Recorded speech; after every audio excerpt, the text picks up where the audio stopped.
The Video Creator Show is brought to you by VidChops.com, an editing service that helps take the burden of editing off your back. Check out VidChops.com to see how you can save yourself tons of time and energy while taking your YouTube channel to the next level.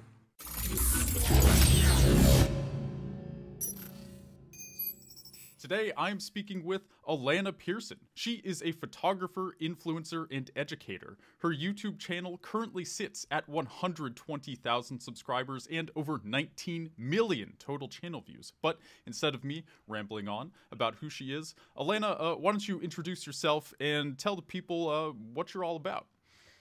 Hi, my name is Alana.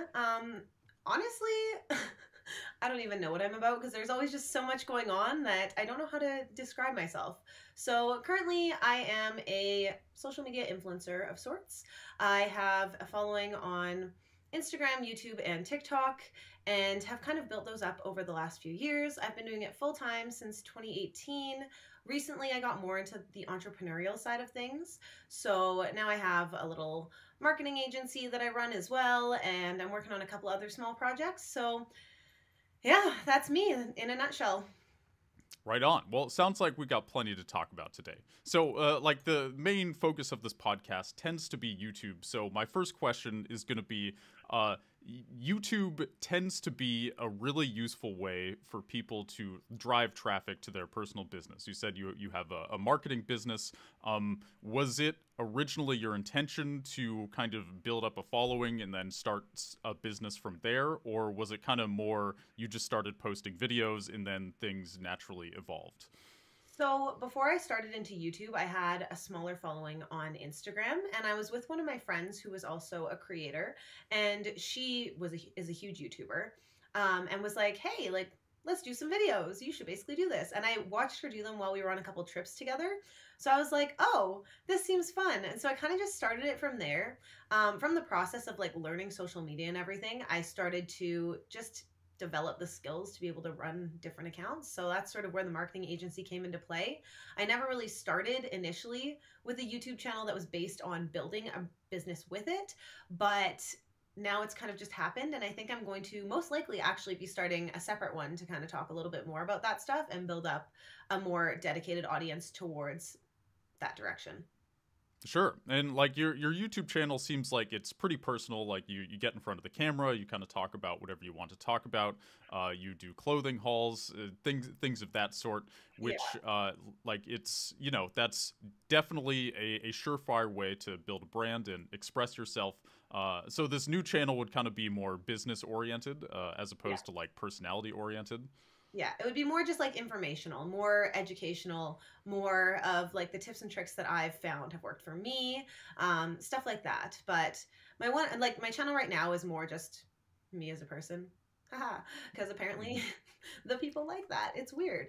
But I just kind of started, and it's been a lot. Honestly, it's gone more into the clothing haul side of things, but I'm trying to sort of rein it back and have a little bit more of like my experiences and all that kind of stuff, because I had a ton of fun doing that right when I first started. And then with COVID, obviously you couldn't do nearly as much as I'd wanted to. So I got more into just what I could do at home, which was the clothing hauls. And so yeah, that one's more a little bit more on my personality side, and the new one will be more educational, informational, all the stuff that I've learned and what's kind of gotten me to the point where I'm at now. Sure. So when it comes to clothing hauls, there's definitely a decent amount of that content on YouTube already. Do you think there's like, what do you think you bring to the table that differentiates yourself from other people who are in that sort of space? Honestly, I'm a very random human being. It's just the personality, right? Like that's just, for me, I just kind of ramble and I talk about the things that I enjoy and what I like, what I don't like. I sort of fell into clothing hauls because I wouldn't have called myself a very stylish person beforehand. And so I just tried a couple and it started to go well. And so I started to learn more about clothes as I went. So it's been a wild ride. It was so unexpected, but now I just try on a ton of clothes all the time, and my closet is absolutely insane. But yeah, I would say that the thing that I bring the most to the table is just personality. It's been that I've always Hmm. been like playful and fun and energetic and just kind of like myself. And like I obviously am not like the stick thin supermodel type. So I think that people maybe appreciate more of like that I've got a very like natural body type and that they can sort of relate a little bit more to that. And yeah. Yeah, I mean, YouTube is all about authenticity and like not trying too hard to be someone else. People can certainly sense it. Oh, And like absolutely. I think the fact that you're rocking what you got and being like your authentic self, you're not like, oh my god, I'm from the valley and this is my YouTube channel, this is my clout house. Like I think that's awesome that you have rejected that. There's a lot of that going on, and that's fine. I think some people that is who they are, and that is I respect them. But it's always important to be true to yourself, I and I'm think I'm glad that you're doing that. I think that one of the struggles is just social media as a whole. Everyone starts to try and portray themselves in a different way. And when you see that, you try to kind of create the same thing. And I think that that's kind of one of the problems that we've had and why certain YouTubers do well and certain ones do not is because you get that authenticity because everyone's just trying to portray this image at this point. And nobody's perfect. And it's completely irrelevant to try and pretend to be because no one will people will see right through it eventually, even if it's not right now, even if it's not this week, this month, it eventually they're going to see right through it. And if you just play with your real personality, like let people see who you are, I think that it really builds more of that connection, honestly. And well, like, was that scary for you? Kind of. Did you? I guess originally, did you feel like you wanted to put on a facade? Like that felt more comfortable. It felt easier. It felt like the smart thing to do, or were you're just like, I don't want to do that. I think I got lucky in the fact that I'd already had my platform on Instagram beforehand and it wasn't huge. It was like maybe 40, 50K. It wasn't anything like substantial, but it gave me the ability because I feel like everyone when you first get into social media, into the social media world as a creator of any sort, you do start to put on that facade. And I think that I had that right at the beginning of my Instagram career. So I think that I was lucky in the fact that I'd kind of gone through all that. So by the time I was on YouTube, I had hit the point where I was like, this is me. You can take it or leave it. If you don't like it, well, that sucks. So it made it a little bit easier in growing, and I was able to grow actually pretty quickly at that point. That's awesome. Like, I think most of the people I talk to, they grow on YouTube and then Instagram later, or something to that effect. So on Instagram, I'm looking at yours right now. You have 139,000 followers. Yes. That's really good. Do you have any like advice on how to grow an Instagram following? Like, you have a lot of dope pictures, and obviously that's a huge part of Instagram. But like, maybe can you shed some light on the lesser known tips and tricks, advice you would give to grow an Instagram? So collaboration is huge. And I think that that's on all platforms, not just Instagram, but if you're doing YouTube, if you're doing TikTok, if you can collaborate with other people who are maybe slightly bigger than you or even at the same point as you, it's getting eyes on your page. So that's one of the most important things because people don't know what they don't know. People don't know you exist if they've never seen you before. So as soon as they have come to realize that you exist, it makes it easier to build them into a fan and build your following. Obviously, you want to make sure that you are staying authentic to yourself. Mine is a lot of really pretty pictures. I started initially with posting photos because I was bullied my whole life and got into kind of modeling. And I say this in quotes because here there is not really much of a modeling industry and I did not fit modeling standards. So I mostly just did photos. I was the Instagram model where I was like doing photos just to share them, but I didn't share them at the time because Instagram didn't exist. So I had gotten into that. I had started taking these pretty pictures and I just wanted a platform to share them on. So by working with different photographers, I was able to kind of like snowball it initially and get different eyes on my page and start to build the brand that way. So collaboration, absolutely huge. Another thing would definitely be to stay true to yourself and like post stories, post very real content. So even though my feed is very curated and pretty and it's the photos that I've taken and a lot of the time they have like some editing done, whether that's color changing or like brightening, darkening, stuff like that. Um, I kind of go from that into in my stories, I'm very authentically myself. So, for example, like yesterday, I posted a story when I went for a walk and it had started raining because I said to myself, I'm going to start doing better. I want to go for walks. So what do? I just post some ridiculous stories. I give a little bit more of my personality, and from that, people get to have that real connection with you. So I think those have been probably some of the most important things that I've learned along the way. So when it comes to networking, like what you said you worked with a lot of different photographers. Is that what you were referring to, or were you referring to working with other influencers as well, I've or done all both? sorts of it, all types of networking. I have gone through different, like I worked, obviously I was with um I want to put it in quotes because it's not a real agency. They don't really do much, but a modeling agency up here. So I was able to talk with some of the other girls and go out and do shoots with them and cross collaborate that way. Working with different photographers, it got different content on my page. Talking with different people, like networking just in general, like as a whole. If you make friends and you're able to have them sharing your content here and there, that still gets new eyes on your page. Or like there's just so many different ways that you can network to build a platform. I've worked with so many different influencers, creators, all sorts of people, and honestly, that's kind of one of the coolest things. But yeah, it's just networking in general, meeting people and seeing how you can offer something to someone without taking from them, if that makes Mm-hmm. sense. Like I Yeah, think that totally. the biggest thing that I've learned anyways is that it's easier to network when you have something that you can offer and that you can give them versus trying to take something from them. So hmm So it sounds like you met a lot of people at this quote unquote agency, to use your own terms here.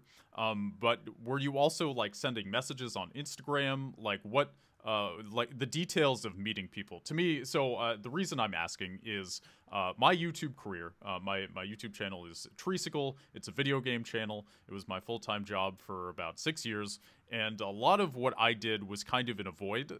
Like I collaborated a little bit with other creators, but for the most part, this is sort of a little alien to me, but also obviously is a good idea.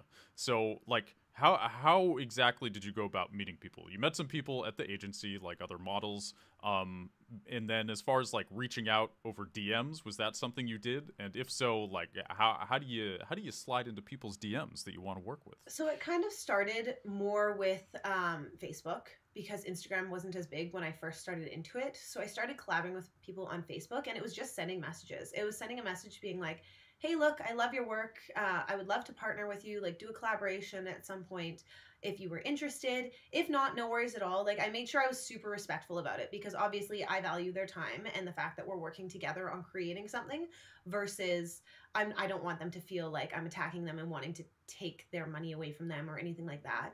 And if they came back and said, well, these are my rates, I would just go back and be like, unfortunately, I just don't have a budget right now. If I do hit the point where I do, I will absolutely reach out again. But if you ever do decide that you want a test model, you want someone to just take some photos of, I would love to be considered. And it's just like those little interactions that sort of got me going. And once I started to build and started to have this platform, then it was easy for people to reach out to me because they would see me elsewhere. And it became sort of like, it was like a snowball effect. But I think there's a lot of people who also do create channels and whatnot without collaborating. Obviously, you said you had. But I think there's a difference between Instagram and YouTube in that sense because what I've personally found is that my on YouTube they push you out. They push you out as long as you kind of know what you're doing on the back end. They'll push you out to new people. They love to have views because they make something out of that. They get the AdSense revenue, of course. So they will push you out. They have no problem with that. Whereas Instagram, for the longest time, wouldn't push you out anywhere. So for you to get new views, you kind of had to like force your way into them. So that's sort of where the collaborating came into hand for me. But I also found that it did help my YouTube channel because then I was being pushed out with similar channels because I was working with different people that were doing something similar. So I think that it's been interesting in that way where it's different platforms require different things. And I think that we're also in an age right now where it's the easiest to grow because TikTok and Reels do send everything out to anyone, right? Like Mm-hmm. they are the best platforms for growth for sure because they just push you out and push you out and they just want as many views as possible on their short form content. So I think that there's huge opportunity right now that doesn't require collaboration, but I think that it was also a great way for me to grow, was just reaching out to people, sending messages, talking to people at different events, friends of friends, and honestly, all sorts of ways.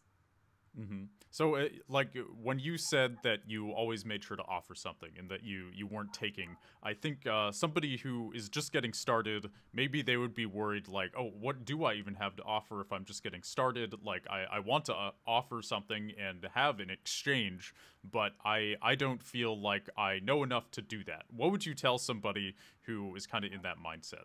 If you don't ask, the answer is always no. You'll never get anywhere unless you ask for something. And you never know, like, if you're finding people who are also getting started, like for example, if you're starting as a model or whatever, if you're finding photographers that are also getting started, you can start to build up a portfolio. And it may suck, it may be terrible, the photos may not turn out how you want them to, and that's just how it is, but at least then you're getting that practice, that experience. Then by the time you do get to the point where you're collabing with some bigger names, you kind of have that under your belt, and you can reach out and show them what you have to offer and show them what you can do. And I think honestly it's been the same for brands, right? Like for you, when you're reaching out to brands initially, you don't, I guess if it's your first time, you don't really have much to offer. So like what I've suggested to friends of mine is doing like fake brand deals so that you can kind of show them what you can do, and not necessarily posting them, not making it look like you've got this brand deal, but putting together a portfolio so that you're able to be like, look, I can do product photos like this for you and share them on my platforms or something like that, just so that they have an idea of what they're working with. So by doing that, you're kind of like just giving them something to see so that they know what they're getting out of it. So yeah, starting somewhere, just get started. Yeah, I think that often is the hardest part, is just like getting yourself out there initially. If you can get over that first hump, I think a lot of people will find that a lot of good things happen after that. It kind of, I think, teaches your brain that, hey, I actually can do this. I got started. There we go. So there's this really cool thing called the rejection challenge. And I don't recall where I saw it from. I don't know where it began, but basically it's for 30 days. You go out with the intention of being rejected. So when I first started messaging photographers, let me tell you, the amount of no's that I got, it was insane. But because I didn't let it bother me, I was able to get over that hump of getting started. So essentially this rejection challenge is you just go out, like, for example, you go to a Wendy's and ask for a McDouble. And they're going to look at you like you're crazy and be like, what are you doing? Absolutely not. That's really funny. But you're getting rejected, and you kind of get used to getting rejected in that way, like asking someone and like do absolutely ridiculous things, but you're getting into the mentality where it's like, okay, it's okay to be rejected. They're going to say no anyways. So, I mean, do it anyways. So it's a really interesting concept. I've always found it so interesting. And I think that I kind of got started. There was like these little like high school clubs that I was in, and we would do things like, oh, sorry. All good. I'm going off.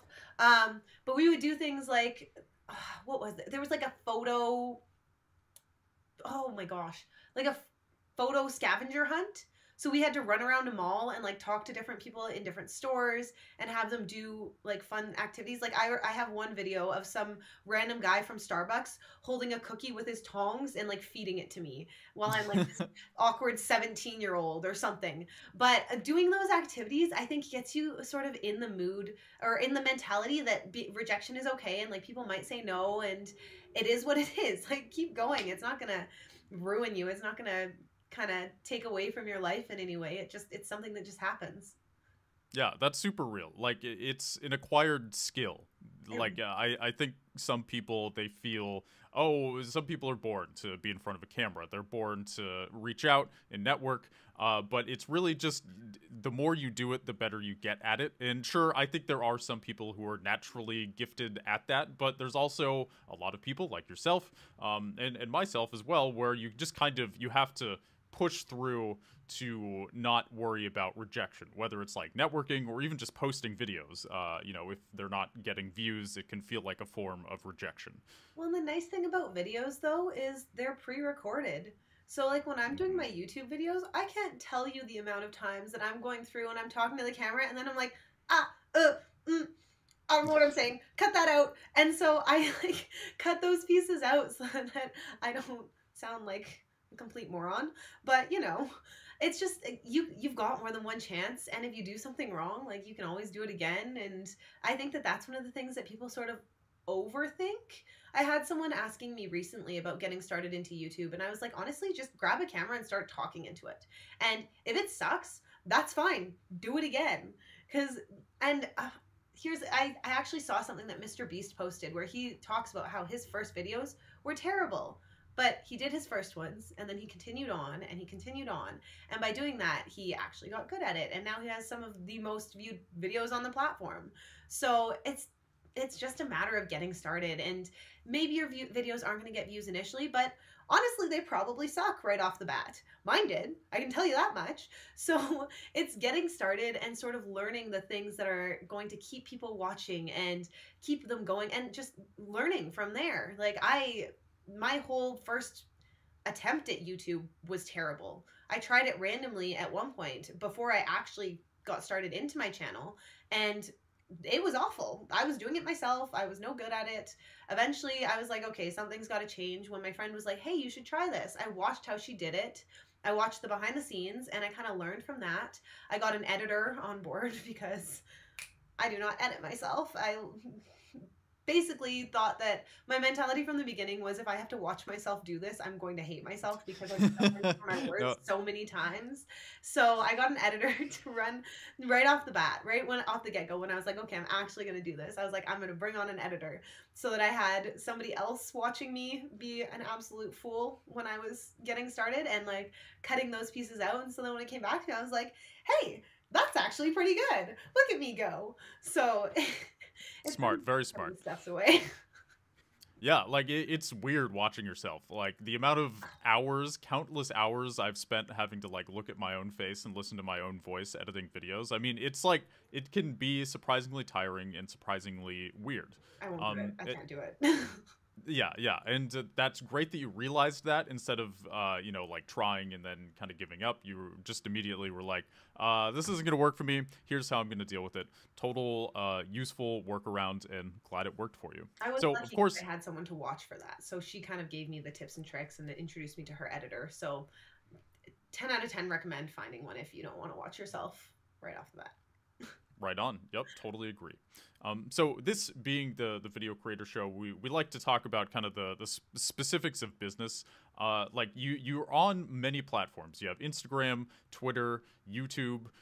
You have an OnlyFans. Like, can you talk about the different ways that you've monetized your online presence? I have monetized in so many ways. I've tried a bunch of different things, and I think that for some of them they didn't work. But obviously, OnlyFans is a huge platform. I wasn't sure how openly you guys talk about that stuff, so this is good. Yeah, go for it. Is a huge platform. I haven't really done, like, mine is not necessarily how most are. I know that a lot of them, especially getting started, were very much more in like the porn side of things, whereas mine has always been like, I initially started my Instagram with just pretty photos that were like lingerie photos, and so I started taking those off my Instagram and moved them over there, so I had kind of like the visibility there. So I do make a lot of money on that. I've also done brand deals. I've collaborated with a ton of different brands.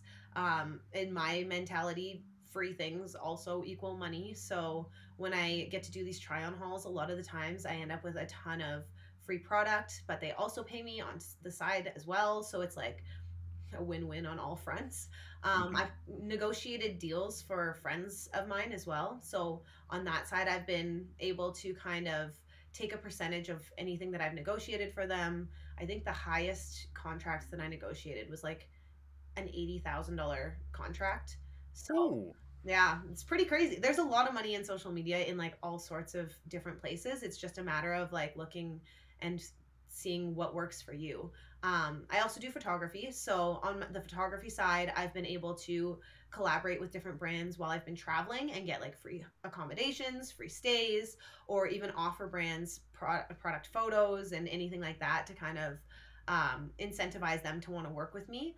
So I've had, my money does not come from one specific place. It comes from all over the place, and it's sort of random, but the one that I honestly make the least on is AdSense. So I have made some money on there, but it hasn't been anything crazy. So yeah, all over the place.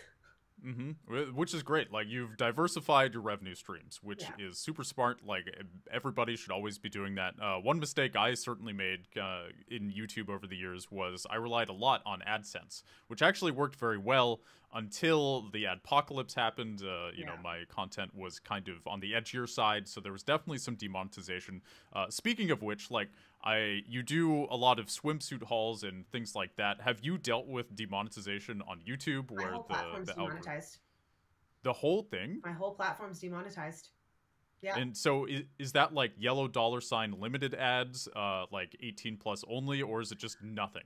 I think it might be the yellow $, but I just don't even click monetization at this point because it's like it wasn't even worth it. I did do swimsuit hauls, and apparently with some people they can get away with them, with others they cannot. I am one of the ones that cannot.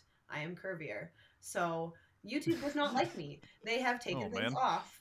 But I'm honestly like I tried to sort it out. I chatted with them a couple times when it first happened, and they were like, you basically would have to go in and just like delete any of the videos that go against it. And I'm like, okay, Jeez. so I can either do that and get my very minimal AdSense that I was getting, because it was very limited to begin with. There wasn't a ton of it. My platform, I know they like more of the business side platforms. They like more of the entrepreneurial stuff. You get a way higher RPM on those. So mine was basically nothing anyways. So it was like, okay, is it worth it? Like, try to take off all this content that has actually gotten me good views and good visibility, or do I? And I did try initially, and they were like, no, something is still up there. And I think you have to like delete the videos completely, and I didn't have them backed up anywhere. And I was like, I don't actually know if I want to do that. So I just kind of was like, you know what, there's other places that I can monetize using this platform still. So when they demonetized, I was upset for a little bit, and then I was like, it is what it is. Kind of just continued on with my life. Yeah, which is good. Like, I'm glad you didn't delete the videos. That would have been the wrong move. Like, if again, going back to authenticity, like, you would have been limiting yourself, and I think it's always good to stay true to yourself in that sense. And as you said, AdSense wasn't a great source of revenue anyway. And also, in my experience, YouTube, if they have deemed you troublesome, they are kind of hard to please. So yeah, you could have deleted some videos. Yeah, maybe you could have got some ads, but you still probably would have been wrestling with them constantly anyway. So yeah, like, I would say if there is any way for you to get limited ads without having to delete any videos, then I think it might be worth it for you, in the sense that videos with even limited ads are more likely to get promoted than videos without any ads. So I would give that piece of advice if there's anything you can do there. But definitely, I agree with your decision to not delete any videos. That's a good point. I feel like I did not know that. I did not know that. Yeah, just wanted to throw that out there because, yeah, like, there's a client I have, their channel, so it's like a podiatrist and kind of operating on feet that need, they need some tending to, and it can be a little graphic, so they also deal with demonetization for sort of the opposite reason that you do. And they still have limited ads, and their AdSense is still pretty good, actually, considering how many yellow $ they have. So I just want to throw that out there. Even if you're kind of not in YouTube's best graces, you can still get ads, and they make a pretty solid amount on AdSense, despite their limited monetization. I believe it. I just got nervous, personally, because I was like, hey, if they decide that they want to start just deleting all of my everything, like they're like, oh, we're going to strike you for this out of nowhere, then I was like, this could go very poorly for me. But I don't think I've never had a strike, so I don't know what they would necessarily strike me for, but it makes you nervous, you know? I'm like, I don't want to lose this entire platform that I've built. So yeah. I totally get it. They wouldn't strike you for demonetization. Like, the worst case is, you put in some work and the ads aren't going through. Usually the only way to get a strike is through copyright issues. So, you use some copyrighted music, and then even then you have to, like, appeal the strike and then if it's decided that you're in the wrong, then you get a strike. And then if you get 3 of those, then you're totally But out with of it. copyrighted music, usually it just gives them the monetization then, no? Or the It does, that? yes. Like it doesn't. I've never had that actually strike me. So it's only if you appeal. So if somebody copyrights your video, they get the monetization, and then if you say no, that's wrong, I'm going to appeal that. Then if you lose the appeal, then you get a strike. Oh, we don't like that. That's terrible. Yeah, yeah. It's not good. YouTube is right. Leave them. YouTube is. They are God here. Just let them be. If they tell you that it's copyrighted, then Yeah, copyrighted. daddy YouTube. Just let them do their thing. Wow. But Okay, that's good to know. Interesting. yeah, for real. I have Well, I have a whole separate, like I have a different type of channel that I'm also interested in getting started at some point. I don't know if I'm going to be doing it anytime soon because I want to do it very well and it's going to require a lot of hands on deck. But good to know because with that, I want that channel to actually be able to be monetized and get pushed out and do better things. So yeah, these are good facts. Fun facts. Yeah. So with that channel, can you tell us a bit more about what that would be? I know you said it would be more business oriented and kind of informational, but do you have anything else you'd like to share? This is a whole separate one.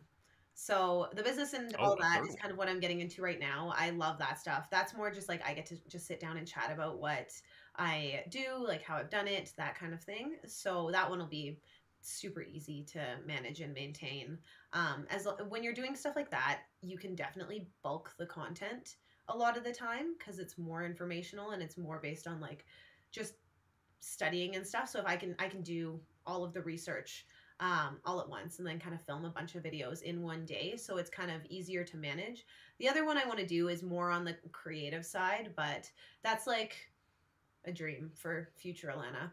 So that one will hopefully it'll get out sooner than later, but it's kind of pulling pieces from what I've done now and just kind of moving it into a channel that I can build in a different way and monetize that way.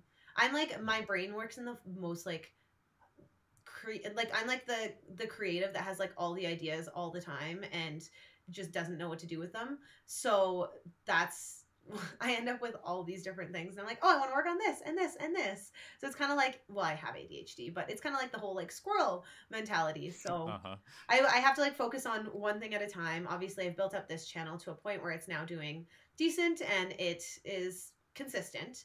And I've got that platform. And then the next one I want to do is obviously the one that's kind of based around my business because that'll push more into what it is that I'm going to be making the majority of my money on, and then go into the dream channel after that where it's more just the creative side and like doing it more of just what I love and entertaining myself with a hobby sort of channel. So yeah. Right on. So it sounds like you've got a long-term plan here. You've got steps. Oh, you've got it figured out, and I totally relate to you on the having all of the ideas all the time. Like in high school, I was totally the guy that you would see staring at the wall because I was deep in thought.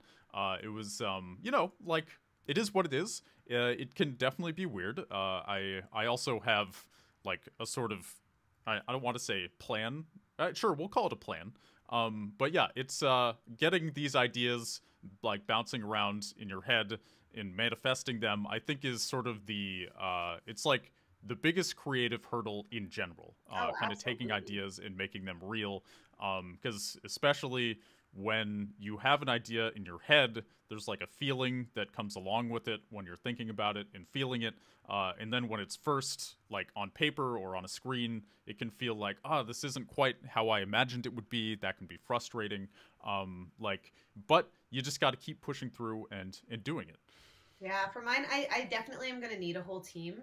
And like, obviously with my social media I've done so far, I've done well for myself, but not so well that I can fund bringing on a bajillion new people to start this channel that I want to do mostly just for fun. So I'm like, if I build up sort of step by step and have maybe my interim be building up my agency and be able to use that money to sort of fund my other ideas, then that's sort of my like long-term goal that I've got going on there. So Definitely smart. Like the fact you already have this agency and it's generating revenue, it seems like kind of the natural next step is just getting more clients with that, and then once you kind of have a money machine, so to speak, then doing these sort of more risky or creative projects. I think that's a smart, good move. I'm sort of thank you. in a similar space right now. Like I freelance and help other people build their channels. And you know that's like what I'm focusing on right now. And then my creative projects are they're like on the back burner, but I will get to them. I absolutely will. You know the feeling. Oh, absolutely, I do. Absolutely. There's like all the ideas. You just have to like write them down so that at a later date you're like, all right, I got these still. You can actually make them happen. Mm-hmm. Right on. So, like, what do you think you spend the most time doing? Like between Instagram, YouTube, OnlyFans, what have you? Is there like a platform that you think consumes the most of your time? I split my time. I spend a little bit of time on, I definitely spend more on Instagram than I do on YouTube. I probably should be spending more on YouTube to try and like grow it a little bit better, but I'm definitely gonna put the limited ads on now that I know that they'll push it out more. Makes sense Yes. because they're able to ad- make money, but um, they can also advertise on your channel without you having advertised on it now. So I mean, I guess maybe that doesn't Mm-hmm. make a huge difference, but I don't know. Regardless, I think I go on all the tangents. I think that That's I all good. probably spend the most time on Instagram personally. I'm on my OnlyFans throughout the day frequently. I'm on YouTube usually only when I focus on YouTube when I'm filming, when I'm uploading footage and like watching through it and that kind of stuff. But most time on Instagram. That was a very long-winded way of saying Instagram. Yeah, fair enough. Fair enough. I mean, it was the platform that got you started. It sounds like so. It kind of makes sense that you're still feeding that the most. Yeah. And I am curious. So like, you're the first person I've talked to with an OnlyFans, and I am curious about the sort of behind the scenes. So like, when you say you're on it a couple times a day, are you like replying to messages? I'm just curious, sort of what the day to day entails. Obviously, you're like posting pictures, maybe some videos, but what else goes on there? So Uh, that's basically what it is. Is it's posting pictures, videos, and messaging. You can send out. So the way that OnlyFans works is it basically lets you make your money from people subscribing, or you can have a free account. There's the two different options. I have both. I'm kind of shutting down my free account though because it just wasn't generating enough for it to make sense for the time that was being spent on it. But yeah, so for me, it's you get your subscription initially, and I kind of played it in more of a marketing mentality because that's sort of just the mindset that I have is that very business oriented and marketing mindset where I'm not just like, oh, look, I'm a pretty girl. I was like, okay, so my OnlyFans is actually probably one of the more expensive ones, but doesn't really necessarily have full nudity. So people are kind of I mean, the people who are on there because they're loyal fans. So it kind of gives them a platform to talk to me, to have that like more personal connection with me. And then I share stuff that obviously doesn't get shared anywhere else. So there is something there, but for me, it's just like you send out those initially, and then you can also send out paid messages. So if there's stuff that you're like, oh, okay, this is maybe a little bit more risque. I want to sort of put a little price tag on that. Then you can send that out as a paid message. So those get sent out. If you have a free account, you can do paid posts on your feed so that they have to pay to unlock them. hmm. All sorts of stuff like that. Like it's a really interesting platform in that they've given your fans a direct communication to you. So Yeah, that is fascinating. Like, thanks for sharing. I just kind of, I don't know. I had never really thought about the business aspect, or I had, but I didn't really have anybody to answer the questions. I So think that the it's craziest thing fascinating. is that people don't realize that you don't have to do the typical OnlyFans thing. Like they're actually pushing out more creators that are doing like fitness or food or like recipes or teaching. They're actually pushing people out like that on the platform because they want to make it a little bit more versatile, I think. So Hmm. that was initially like there was the OnlyFans apocalypse earlier this year where they're like, oh, we're taking all R-rated content off the platform. and then almost got themselves canceled for it. But Yeah, that was ridiculous. they're now like trying to, I think they're just trying to integrate more so that it can be a wider, more accepted platform versus being, oh, you have OnlyFans, like because honestly, that's a response, and that's a huge thing. Is there's a huge stigma to OnlyFans right now, and I don't know, it is what it is. It's still a great platform. I think it's a great platform. It gives you a direct access to your fans, and I think that that's an amazing thing on any Hmm. in any sort of industry. Yeah, and it sounds like there's a bunch of different clever ways to monetize as well, like paid messages, paying to unlock certain pictures. I feel like that gives you a lot of versatility and control over Oh, absolutely.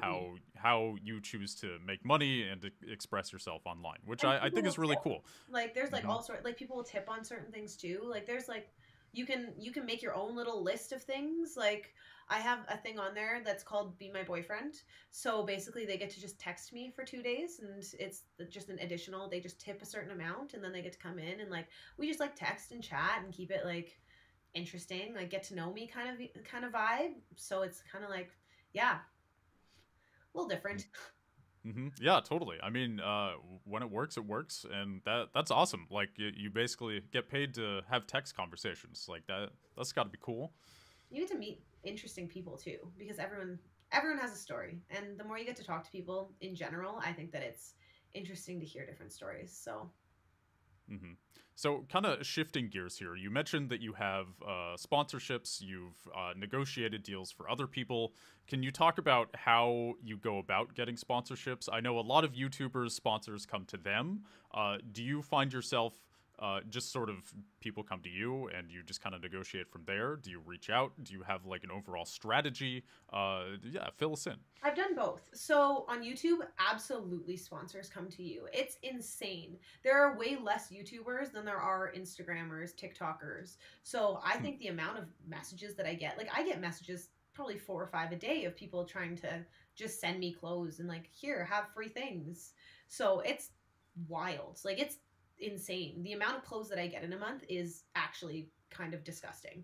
And the amount of clothing that exists in this house is absolute chaos, and we are trying to organize it and get things out of here, but it's just not, it does not run smoothly. I'll tell you that much. But for when I was first getting brand deals, the first brand deals I ever did were comped product, and I did those on Instagram. And with those, I did definitely reach out to people, and I was just sending emails, sending messages, being like, I would love to shoot with your stuff. I would love to film with your stuff, anything like that.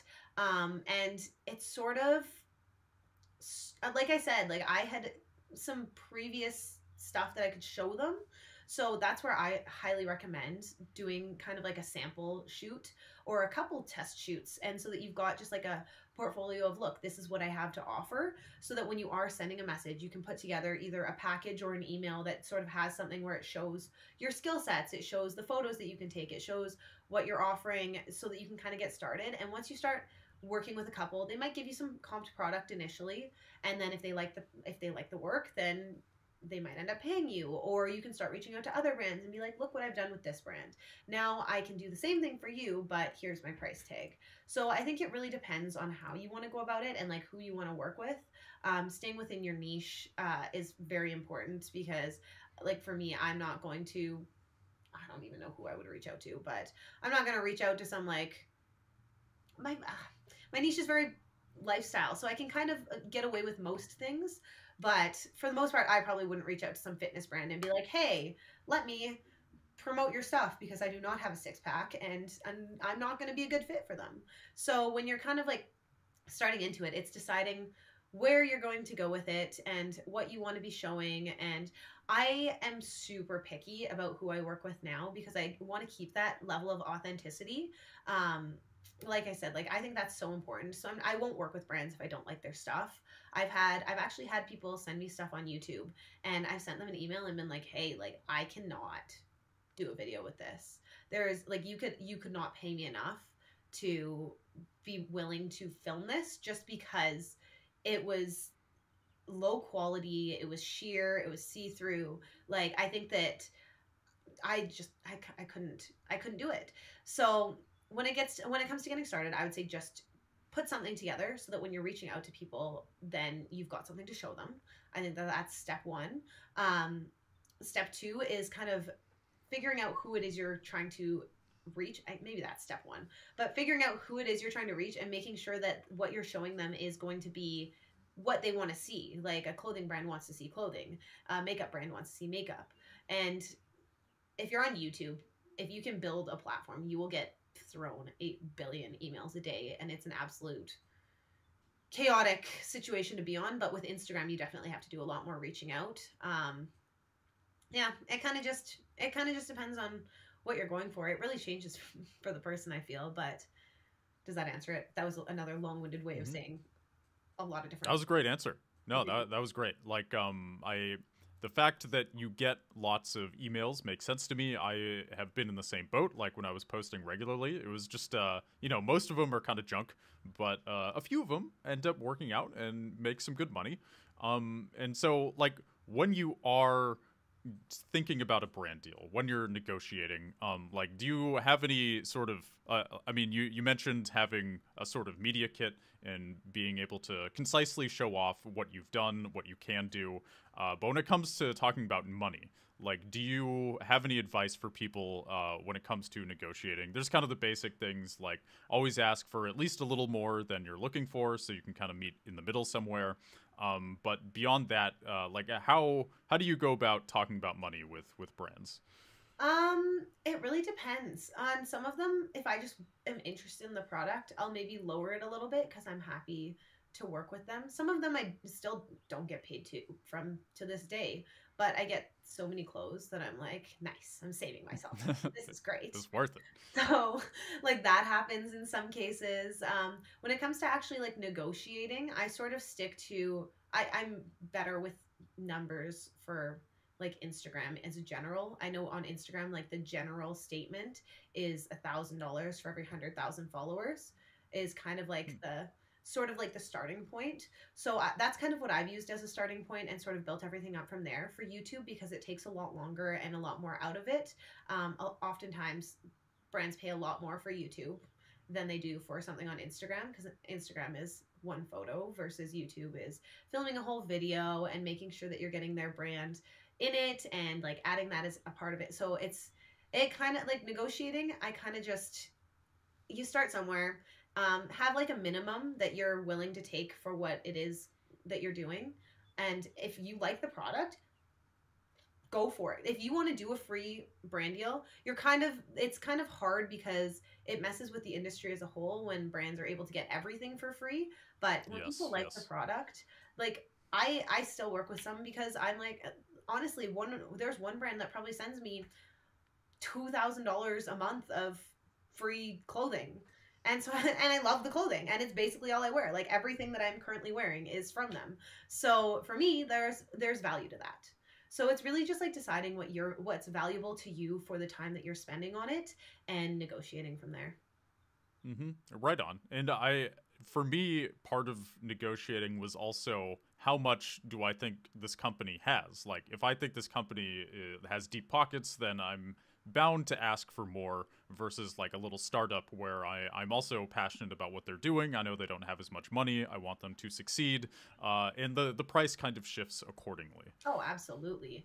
And like you can also have those conversations. Like you can always ask what their budget is to sort of gauge where they're at. And a lot of times if you ask what their budget is, they're probably going to lowball you and say, oh, we're looking around this. And you can send back your media kit and be like, look, this is what I typically charge. So if we can find some middle ground, then a lot of times they're willing to work with you on that because they can see where your value is. And as long as you're bringing them value, a lot of them are happy to put that money into it. Mm-hmm. Totally. And so I did want to ask you more about your marketing agency. So how did you go about starting it? I'm in a similar space, so I got on Upwork, made a profile, started just kind of receiving messages. It definitely helped that I had a big YouTube following to begin with, so people were like, hey, this guy knows YouTube. But like for you, I'm sure having a YouTube channel was helpful. So can you tell us a bit about how you started it and the sort of strategies behind it? So I kind of got started into it because I was sort of step by step. It's been a long process of learning where I've kind of been like learning bits and pieces along the way about what worked, what didn't, all that kind of stuff. Like I'm just a very analytical human being, and that's just how that's been for me. So when I went to start my agency, I was like, look, I've built platforms for myself on all of these different spaces. So for the most part, what I do is I run social media platforms for businesses. So we go in, we do all their photos, we do all their videos, we do all their reels, their TikToks, and then we do all the posting. So we just run their entire platform for them. So I started with one and I kind of like got that going. So I was able to show what it was I was able to do for different businesses. And once that one did well and kind of got rolling, it was easier for me to go and approach other businesses being like, hey, look at what I've done. I've done this for this business. It's helped them a ton in these ways, and sort of use that to leverage myself for other ones. Obviously, having my own platforms has helped with that as well, where I can say, look, like I've built my own platform. Obviously, I know kind of what's going on, but it was just, again, a matter of like getting started and just talking to people, networking, meeting some people, chatting, and sort of I think the hardest thing was showing them the value of the social media, because a lot of people don't understand that it has a ton of value as a business. Like this is social media. My favorite way of explaining social media is that you're basically you're cutting out all the middlemen. So you're taking your brand and you're putting it directly in front of the audience that wants to see it.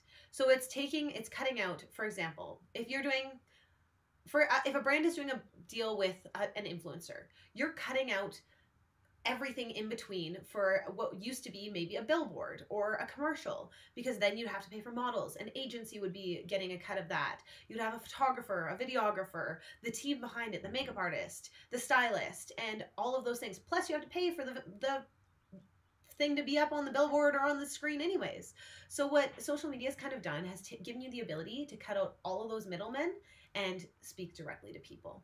So I think that it's been interesting really showing different brands that and being able to work with them on that. And then I just kind of take over everything for them with my team. So we just we run it. It's great. Mm-hmm. Right on. That was a fantastic pitch, by the way. Clearly, you've got it down. I didn't mean that as a pitch. That's just No, I know. Just in general, like it's clear that you've talked to a lot of people about this, and you have it down. So yeah, that was meant as a compliment. I find it so interesting. It's just like for me, it's all fascinating, right? Like how things work. It's like why are people reacting to specific posts and not reacting to other ones? What's the difference? Like it's looking at all of those little things and piecing them together into, okay, let's build this into a strategy, and how can we make this work for you, for different brands and different types of brands. And I think it's so fascinating. Mm-hmm. So as far as finding a team that you work with, were these people you met in real life? Like, did you go on Upwork and kind of look around? Like, how did you assemble your team? So I've got a couple different people that work with me. I have my assistant kind of helps me with a lot of things all over the place. I'm kind of a mess of a human being, if you haven't noticed by my squirrel. So she sort of just helps with a lot of things, and then account manages for me as well. And then it's account managers. So a lot of them a lot of them couldn't be done on Upwork for this kind of stuff, just because it's so directly here. But I have a couple from Upwork, from Fiverr, that I've brought on to do like different graphics and different stuff like that. My editor, I'm actually not sure where he's from, but he lives elsewhere. So he does all my editing, but does not live in Canada as far as I'm aware. And I found I found one of them on Fiverr. I found one of them through my platform. They just reached out and said, hey, if you ever need an editor, like I'd love to edit for you. And now that's the one that does most of my stuff. So like I said, you never know unless you ask. But it's just a matter of, it's been hard. Honestly, finding a team has been hard, especially right now, and hiring people on has been very difficult because a lot of people are just in that pandemic mentality still. And that's honestly been probably one of the biggest struggles I've had. But the people that are working with me now, they've come from all sorts of places, and I've got a great team. It's amazing. Yeah, and that's huge. Like having a team that you really resonate with, that you kind of understand each other, you have a common goal. It takes a certain amount of patience and skill and to assemble that team, and it's crucial. You know, if you're working with people that you can't really trust, or they're not hitting deadlines, or what have you, then things are for sure gonna fall apart. And I'm glad to hear that your team is cool and dedicated, and that it's working out. Well, and even if they're just willing to learn, like I've not really looked so much at them having any sort of sheet of paper or a degree or anything, because I didn't get mine. I dropped out of university, but I still know all these things and was able to learn all these things. So as long as they're open to learning, like I'm happy to kind of guide them along the way. And the people that I've taught from scratch have honestly have had the best results, because they're kind of getting it from the perspective that I want to show it, not from these external perspectives. So it's been a learning process, but it's been interesting so far. Right on. Okay, I'm glad that you're very open to people who don't have that official piece of paper, because I think that only tells you so much. All that really says is that they were able to get a college degree. You know, a lot of what we learn in school, yes, it tests your ability to kind of sit down and focus in certain ways, and you know, it probably means you have a certain level of intelligence. But beyond that, it's kind of like it can be very generic, I think. Whereas if you're willing to work with somebody as you are, like you see their potential and you kind of show them the ropes, then their education is very direct. You have educated them in teaching them all the things that you feel like they should know. Like I isn't that the ideal education, I right? do it my way. It's Yes. exactly my way. Yeah, no, it's been interesting. I don't know. As far as I'm concerned, obviously university is important for our doctors, our lawyers, people that are in those very professional spaces. But I think when you get into more of like the business, the marketing, there's a lot more you can learn just from experience. And I actually, like, I dropped out of university when I had started my first business. That was a long time ago, and that one didn't work out. But that's kind of where I learned more than I ever could have sitting in the classrooms. So that was why I dropped out, is I was like, I'm learning more by doing. Why would I pay all this money to sit here to get a piece of paper when I can show what I can do already? So yeah, I think that education is important for some spaces, but not all of them. And I think that in where I am now, it's not really a huge necessity. I think that it's honestly better when I can be like, this is what I want done, and have them do it my way. hmm Right on. I love it. So we are nearing the 1 hour mark. I so this is usually around the time where I ask, like, where can people find you? What do you want to pitch? And just kind of, you know, be shameless. Tell people all the cool stuff you're doing. Oh my gosh. Okay. So you can find me on Instagram at Alana Pearson, YouTube, Alana Pearson, TikTok at Alana Pearson with an extra little N on the end. Someone stole my TikTok. I was not stoked about that. Oh Okay. gosh. My OnlyFans is at Alana Pearson if you want to check that out. Um, I've kind of started different platforms for a lot of different things. So where I'm going to start teaching a lot more of the social media space and getting people like educated on how they could grow a following and that kind of stuff, that's going to be called Life of Influence. And I do actually have a YouTube and an Instagram started up for that. They are not consistent currently, but working on it. That one will get going a lot better in the near future. My business is Social Boss. So if you're looking for someone to run your social media, then Social Boss Inc. on Instagram and socialbossinc.com. What else do I have? Oh my gosh, me overthinking everything. You're everywhere. I have everything. I have all the platforms. I guess I have Twitter too. It's also Alana Pearson. It's all my name. ALANNAPEARSON is if you search that, you probably can find almost all my platforms. I've stopped pushing my OnlyFans on my main Instagram because I know that a lot of people do get deleted on Instagram very easily, and I actually like my platform. So I have a separate one for that, and it's AMPX. It's literally just AMPX and then posed, because it's more of like my posing, my photos and stuff. So I've got that on Instagram and TikTok. I have a lot of platforms. Wow. Yeah. It's awesome. Like that's how you do it. You infiltrate the system. You get everywhere. You post everything wherever you can, and eventually it's going to work out. I need my assistant to start keeping track and be like, okay, you got to post these, and just tell me what to film every day. That would make my life so much easier. But I think that's the gist of what I've got going on right now. Right on. Well, thanks for sharing, Elena. I really appreciate you taking the time today.